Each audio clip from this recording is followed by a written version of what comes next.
Well, good morning, everyone. Good morning. How are you feeling? Happy? Great. Okay, we're done. But yes, so we're here to talk about happiness, and mostly how can you achieve more happiness in your role in work. But I want to start off with a couple of simple questions. First, what percentage of people in the world do you think are unhappy at work? Just raise your hand when you hear it. Do you think it's 10%, 20%, 30%, 40%, 50, 60, 70, 80, 90? Okay, we're not going to 100. Wow, a little bit of pessimism here. That's always very healthy to start things off. Well, we're going to answer that in a little bit. But first, another very big question to start things off. Why do you do anything that you do?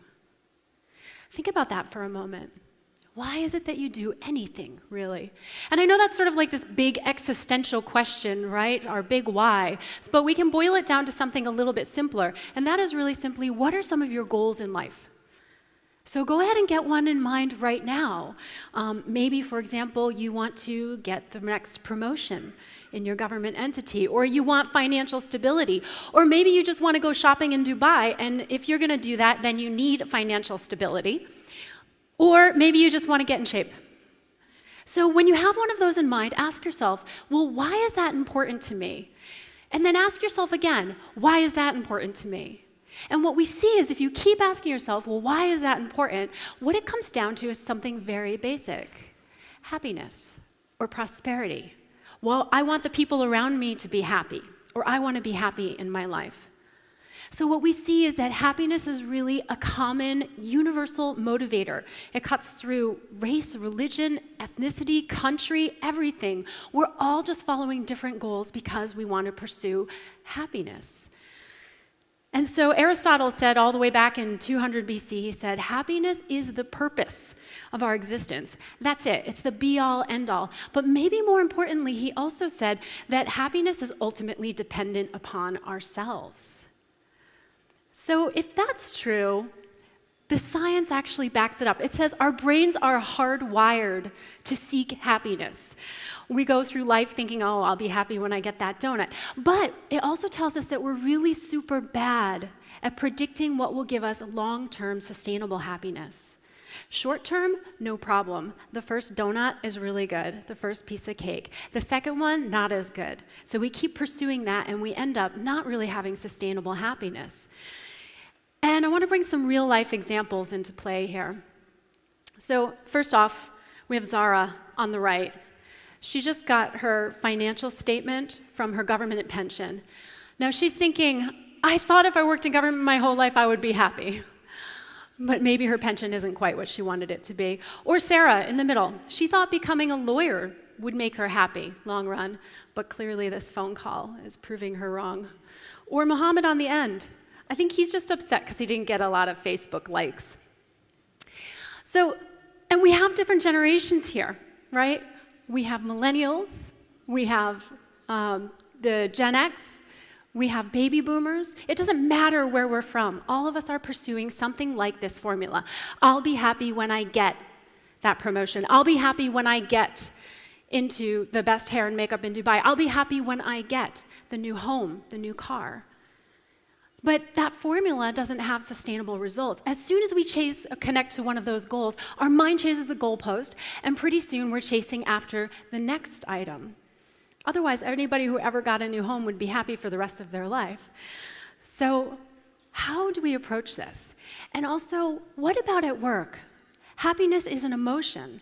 Typically, we think of emotions as being belonging at work. Normally, we've tried to separate them out from work.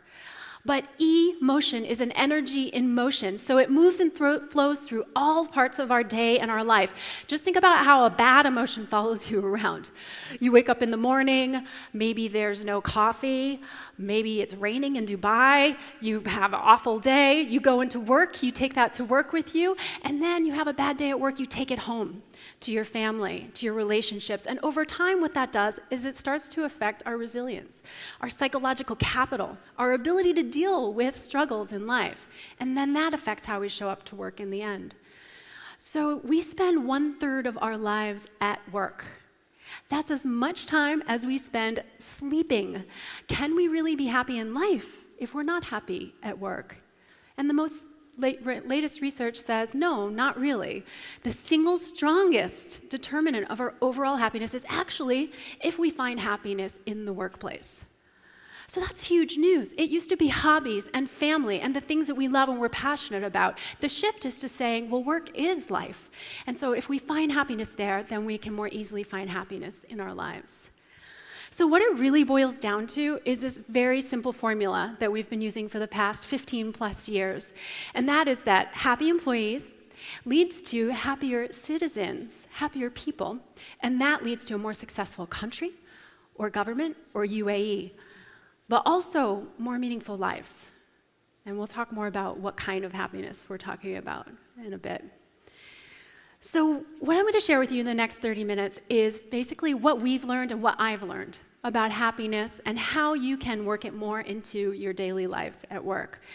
And so everybody in this room has their own experience of happiness.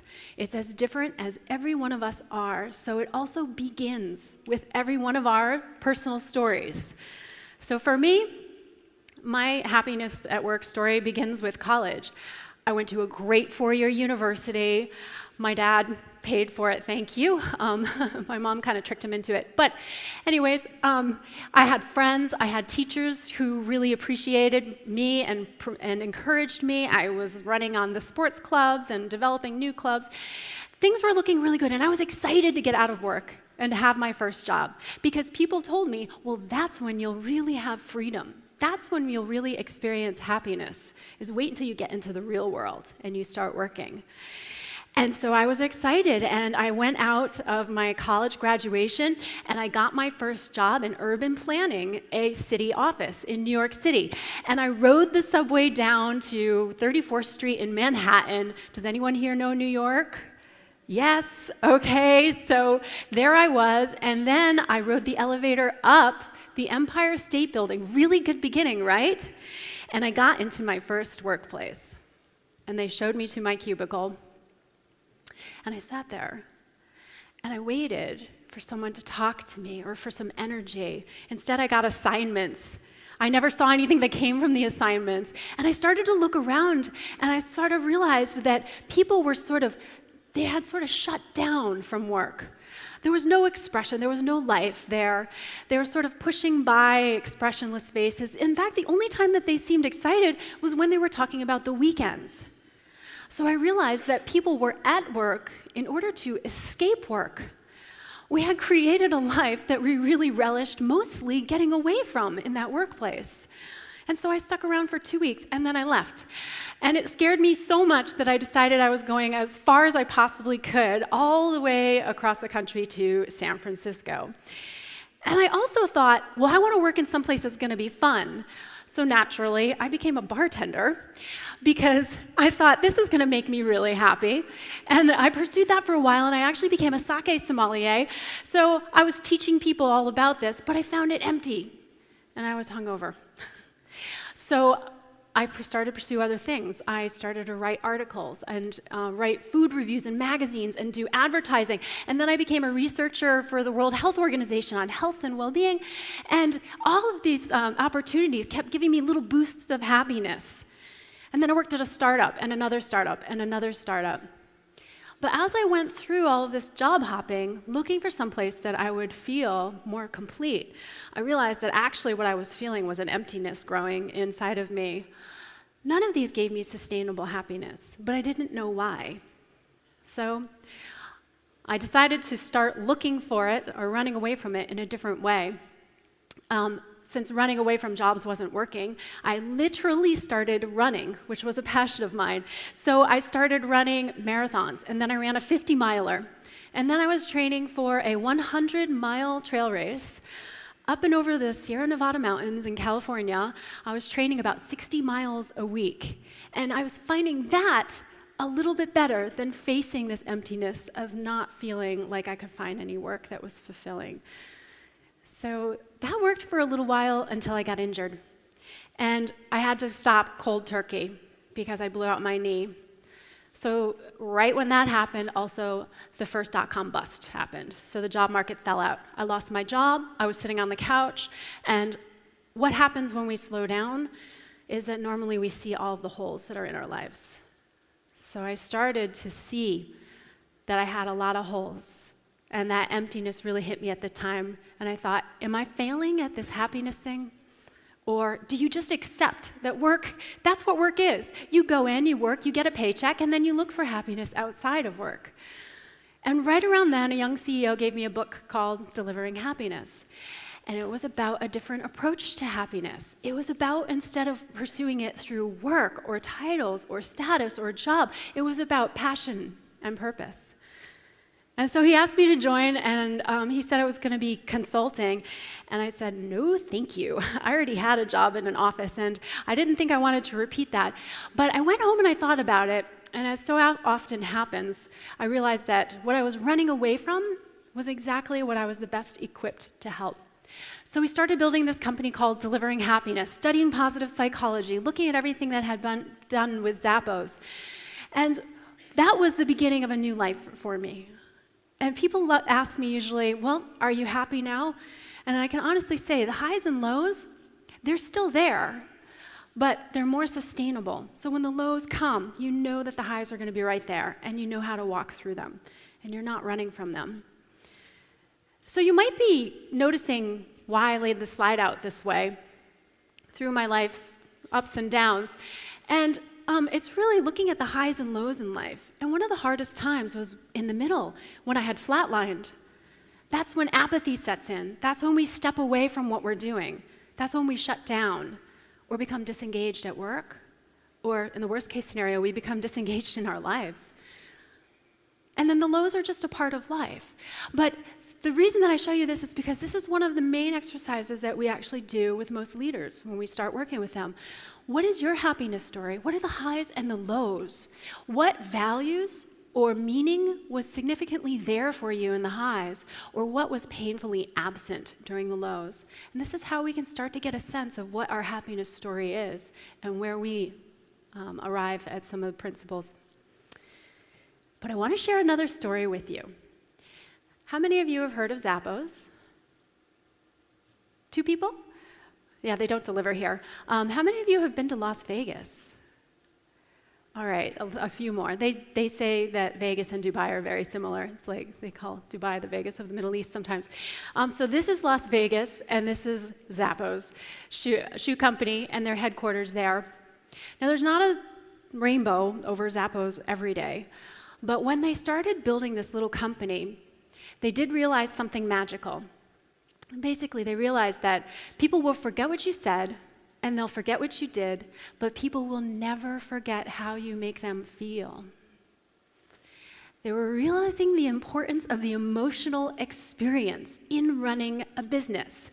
And they said, well, we want people to feel great, and we want our customers to feel great. So how about we just become the best customer service company out there? And they started to think about, well, how do we apply this to business decisions? So this is their warehouse in Kentucky, or some people might say it's kind of like a woman's dream closet. There's a lot of shoes in there, all on these cool conveyor belts and everything. But I show this picture because they were applying these decisions about emotions to things like taking their shipping in-house off of an outsourced model, which was hugely expensive and filled with bumps. But they did it because they wanted to be in control of that emotional experience so that they could upgrade shipping overnight. So think about ordering a pair of shoes and then they just arrive the next day on your doorstep. Only they could really do that instead of their outshipper. So those things, free upgrades overnight, they started to make a difference. They did make customers happy, but they needed a way to sustain it. And what they realized is that their customers were happy when they were making connections on the phones, but not just any connection. So a concept developed called PECs, personal emotional connections.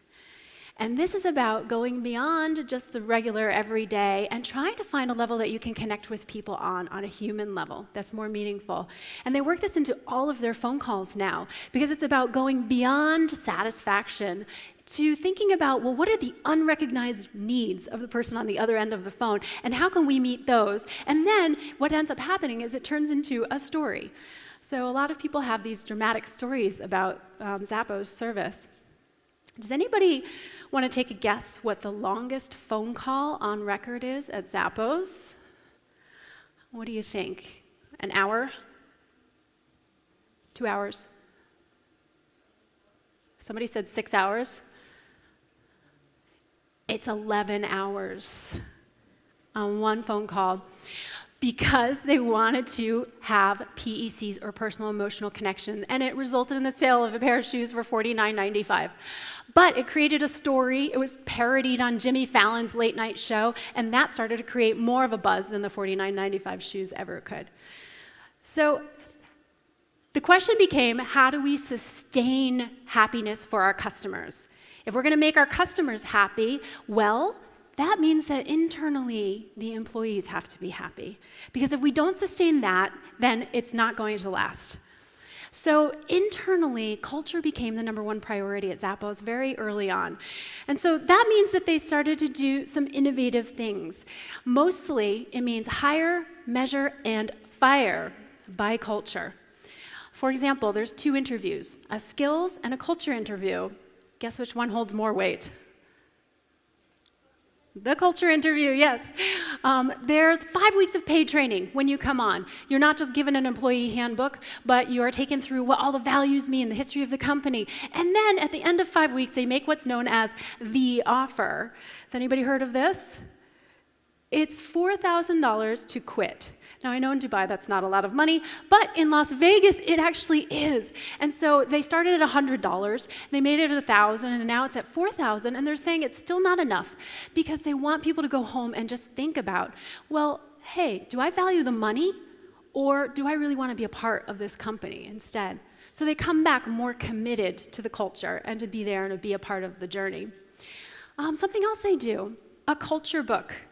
Every year, they ask every employee, what do you think of working here? What do you think about our culture? And then they print it, unedited except for typos, and then they give it away for free to anyone in the world. And I'll tell you how to get one of these copies later on. So it became a litmus test, an early way to measure culture, and it provided extreme transparency so they could see what was really going on in the culture. But they knew that they needed a way to embed this into the DNA of the organization. And so this idea came up, core values. Like something like this, right?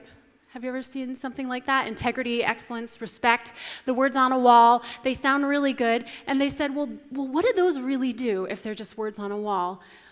So they decided, hey, you know what? We're going to create what we call committable core values. So they came up with 10 core values that instead of being, here's how we want you to operate, that fly is not in my values system right now. I'll go over here. Oh, really? Oh, come back. They said, what about we take those values of the people and we make the values not just for the organization, but so that they help people be their best selves as well. And then they started to hire, measure, and fire on them. So for example, number 3, create fun and a little weirdness. Well, they actually ask in their interviews, hey, on a scale from 1 to 10, how weird are you? So what would you say? 1? A 10? So maybe if you're a 10, it's like too weird. No, but it's not about the number, right? It's about people going home and thinking about, well, am I going to fit in a place where weirdness is valued? So we do know the case story on this. Zappos went to a multi-billion-dollar company right through the recession based on happiness and focusing on the culture. We also know that organizations around the world are doing this, and now governments too. We're starting to work with governments in the United States. Of course, you guys are pioneering this in Dubai, so it's really special to be here talking about it with you. But the best organizations outperform 3 times, 4 times in any situation when they're focusing on their employees.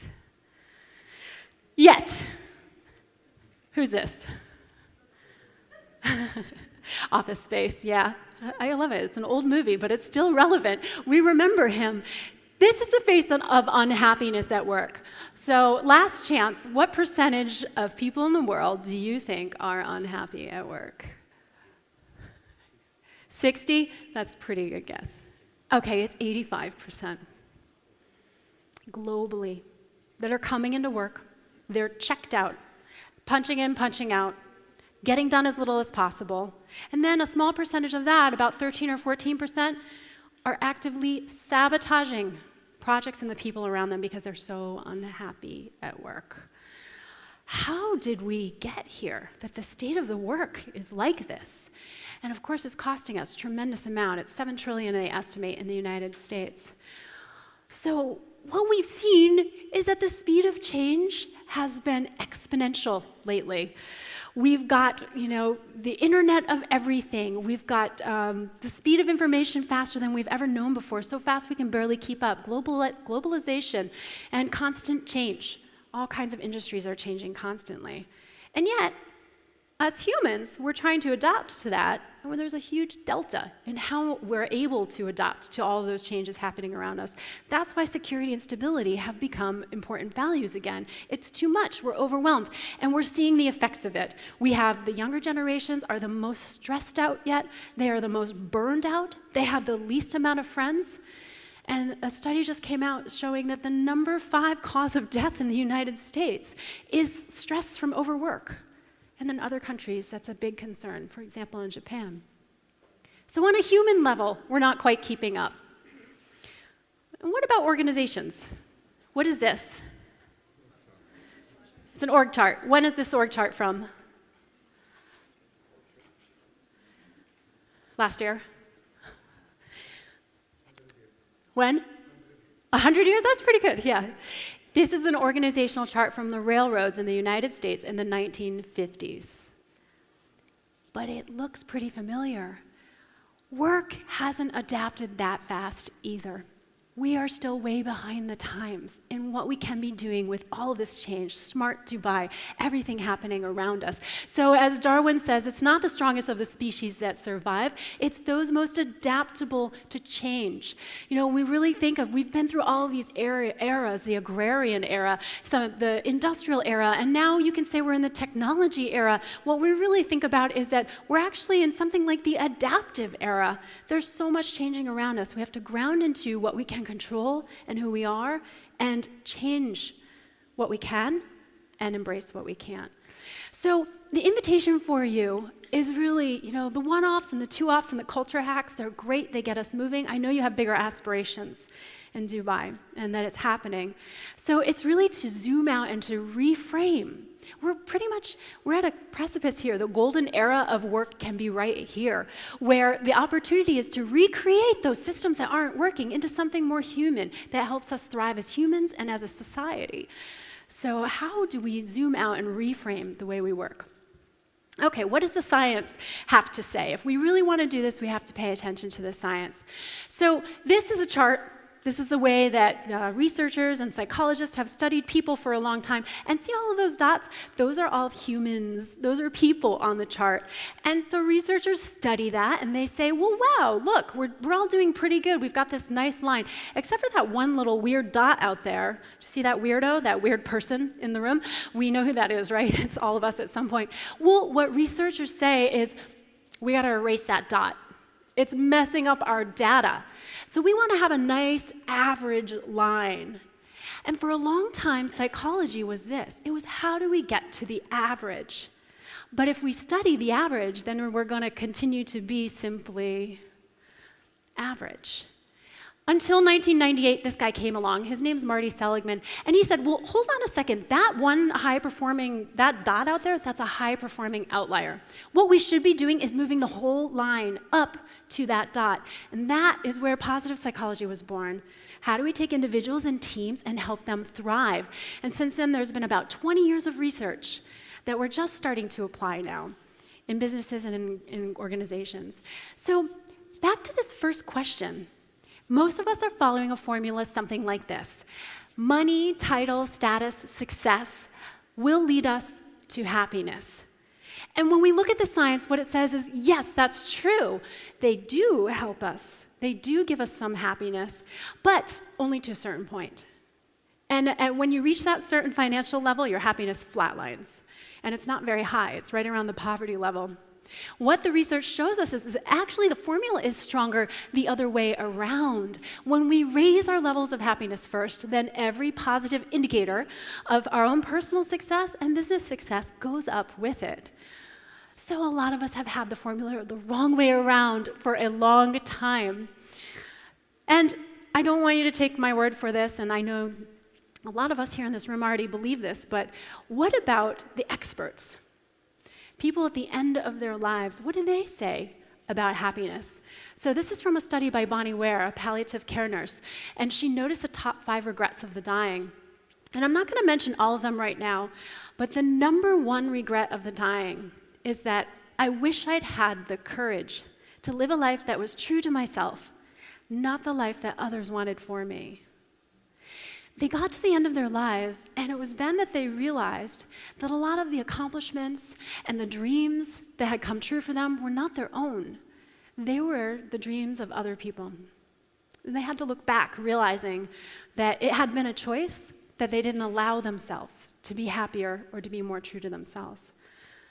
So, and I know this is a complicated, scenario, and it's not to get down on us, but it is to say that we have the opportunity to change the I wishes to I lived. And also, we know that happiness is predetermined to a certain extent, right? Right? Or is it all up to you? Some of you are smiling. So happiness is predetermined, it's true, but the most recent research says only 10%. It's where you're born, it's what color your hair is, it's who your parents are and things that you have no control over. The other 90% of happiness is within our control. 40% of that readily in whatever we say or do in the moment, and then about another 50% when we work a little harder at it, at rewiring some of our habits and our brains. So here's one of the ways that it works. Our brains are these amazing things. We process about 40 bits of information per second. And that seems pretty good. It's coming in through all 5 of our senses. But the reality is that we receive 11 million bits of information per second. So not even the most amazing government multitasker can process all of that information. So what it becomes about is what we focus on. So now we all know people that can walk into a room, it can be like Mother Teresa's room, and they'll be like, oh gosh, those drapes are horrible. Doesn't she get anybody to clean this place? Negative people all the time, so we call that pessimism. We also know people who focus on positive all the time. Everything's great. Everything's going to be perfect. Oh yeah, that's not a problem. I've decided that the technical term for that is annoying. And most of us have met some of those people. And there's another option though. We can see the positive and we can see the negative. We choose what we want to respond to. We choose those 40 bits of information that will help us without ignoring the negative around us.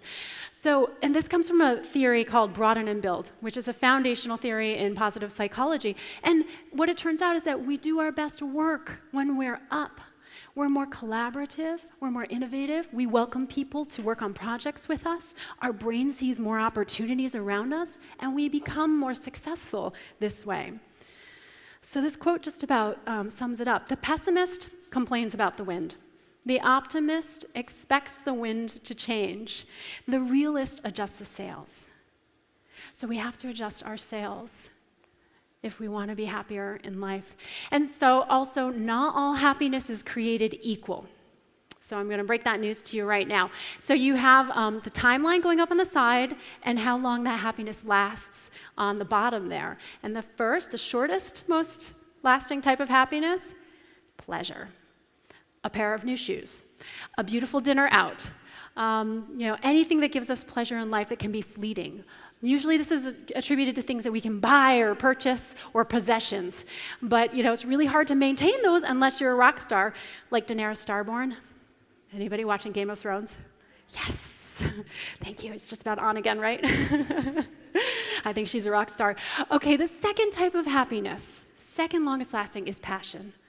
So when we're involved in a passion project, or when you bring passion to work, it's known as flow. This is a concept developed by a guy named Mihaly Csikszentmihalyi, and I'm just glad he didn't name it after himself. Thanks. And the last one is higher purpose, being a part of something that's bigger than ourselves. So the thing is that we're not really taught that in school, but also, how are we pursuing happiness?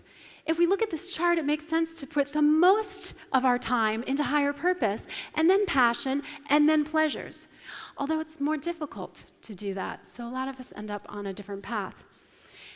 And it's not just about work, right? 1/3 of our lives is spent at work, so what we do in our lives transitions to work. But we saw early on that there's a lot of similarities between the most successful organizations and the science of happiness. So the most successful ones layer on the passion and purpose on top of the profits as well.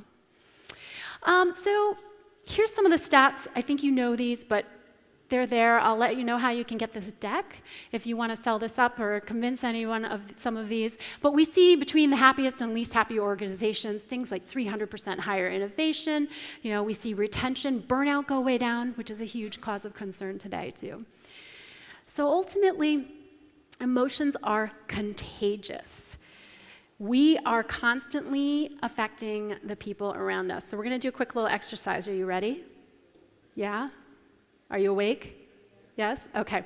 So you're going to turn to the person next to you. You're going to decide who's person A and who's person B. Person A, you have glasses. Person B, you don't. Or person A, maybe you, are taller. So person A, you're going to look at person B and wait for them. Person B, your job is to look at person A and smile. Are you ready? Okay, decide who's person A and person B. Person A, your job is to look at them. You're waiting for them. Person B, your job is to look at them and smile.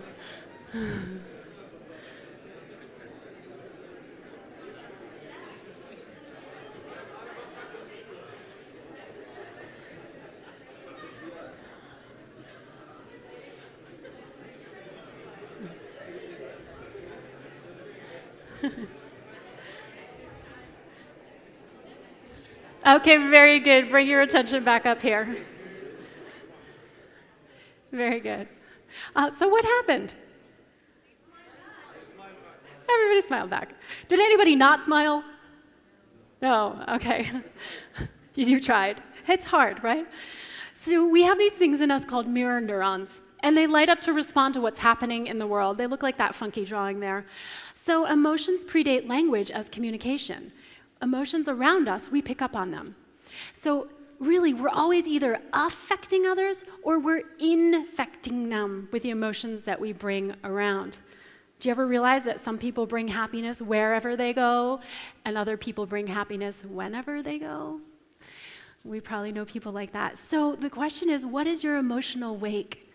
How can we be more aware of our intention and the impact that we're having as we walk through a room with our emotional wake? So that's just one little principle for us to experience. How do we apply this? So what we set out to do is to first capture the learnings from Zappos. So it came out in a book called Delivering Happiness, and who knew what to think about a business book about happiness, but it became 5 minutes? Okay, it became a bestseller, and we went around the world, and we talked to people about happiness, and we have 5 minutes left. So we've been working with all kinds of organizations, from Tom's Shoes to most recently government organizations in finance, and thank God we've been working with the Franchise Tax Board and people who do our taxes. I really was excited to talk to them because taxes don't make me happy. And of course, Prime Minister's Office, Dubai. So we were here a couple years ago, part of the beginning of the ideas of pioneering this program. And it's top secret what we did, but the results are speaking for themselves today. So here's the elements of happiness at work. On the bottom is values and behaviors. Layer in on top of that the science of happiness, the things that drive all of us towards happiness in our lives. And on the top is higher purpose. And that is the most strong, long-lasting type of happiness that we know. I'm going to give you some examples of these and then a few tools. And like I said, we'll go a little fast, but I'll give you this deck in the end. Defining values should be values of the people. Things that resonate, that help us be better, and we don't want to stop there. How do you know how to live respect? How do you even know what respect means to everybody in the room? We need to also define what are the behaviors to live those values by. For example, be humble. How do you think humble is? Well, one of the behaviors for them at Zappos is demonstrates that good ideas can come from anyone. So it's about values and behaviors, and also aligning to those. What opportunity do you have to think about your personal values and how they relate to the values that you're living in your government entity? Number 2, sense of progress. We all need to feel that we're moving forward in life. Also, there were some results from your survey last year. Career and progression is clear. Opportunities to learn and develop are clear. So we want people to feel and sense the progress. So this is one example of how Zappos did it early on. They came into a new position 18 months before you get a promotion. Well, that's a long time. So what they did is they simply broke it up into 3 smaller promotions at 6 months.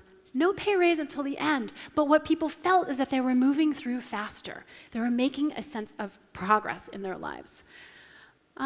Next, sense of control, autonomy, freedom, to make decisions, to do things in our own way. This one's hugely related to customer service as well, and we need it because if we don't feel that we own our tasks, that we have some control over how to do them, we can disengage very quickly. We have to, because they're not ours, they're somebody else's idea.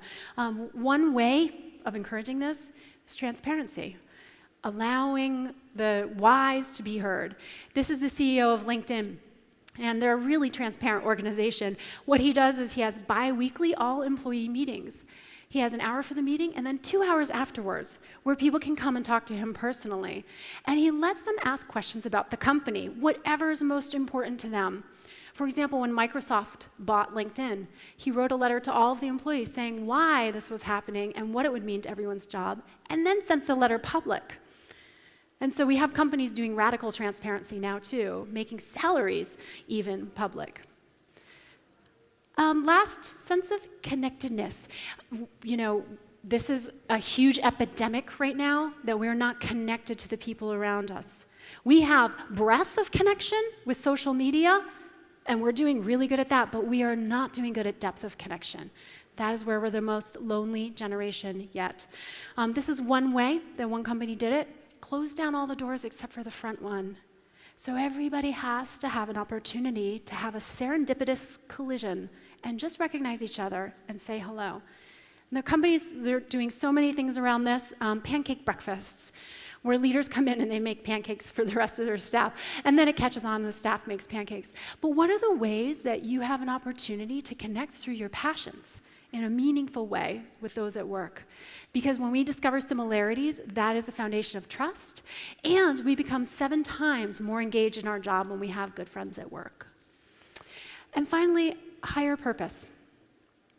What is the higher purpose that you are all here for? So as government workers, we come feeling that we want to do right, we want to help the citizens, we want to help the country, we want the smartest, happiest Dubai. The question then is, how do we connect to it personally, and how do we help those around us connect to it? For example, charity water. They get water to people in developing nations. But you cannot miss it, because anywhere you go in the office are pictures of what they're doing for those nations and for those children. So it's very easy to connect to that. And so this happens on 3 levels: the personal level, the team level, and the community level. But it really starts with us, because if we are not familiar with our own happiness, it's really hard for us to spread that and share that with everybody else. So what's next? A couple of tips and tools for you as we wrap up. Really, if we're going to realize this, it seems that the time has already come. that it's happening in Dubai, that it's starting to happen in other government organizations around the world. So here's one quick example of a healthcare organization. A lot of similarities because people are there because they want to help people heal. They come in with a purpose like government organizations, and yet there's a lot of bureaucracy, there's a lot of red tape, constant change, and so the doctors and the nurses and the staff were really not happy in this organization. It's called Northwell Health. There's about 55,000 people, a conglomerate across the United States. So we came in and we said, okay, well, let's roll out a different culture here. So they rolled out a culture of care that stood for connectedness, awareness, empathy, and respect. And it was about helping each other care for each other. So not necessarily about the patients first. The first way that we can care for our patients or for our citizens is to care about each other. And they rolled it out across 55,000 employees, and in the end, their engagement went from 45% to 85% engagement. So they started bringing this home and saying that their family lives were changing. So here's a couple steps and tools for you. Number one is define your values. Think about your own.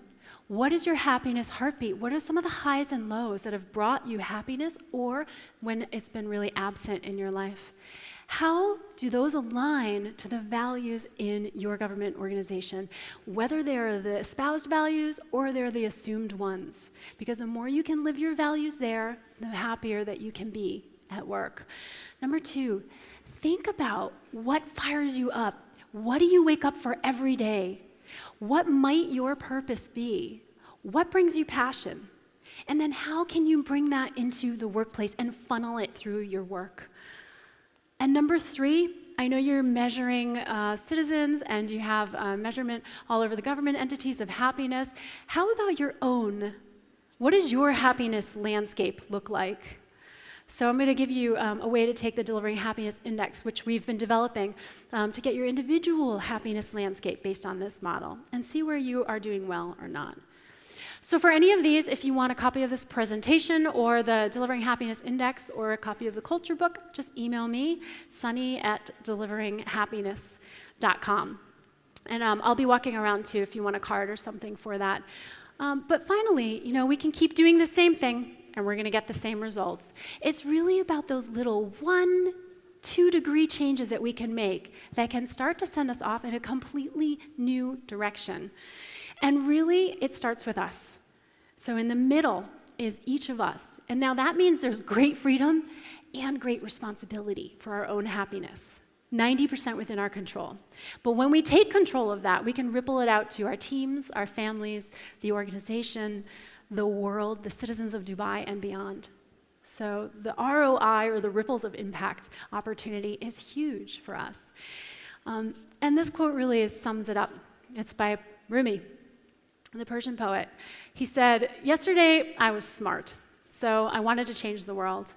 Today I am wise, so I'm changing myself." So what is the one little thing that you will do to change your world and take control of your happiness? So here's my email again, and thank you very much for having us here today. It's been a pleasure speaking with you. Thank you.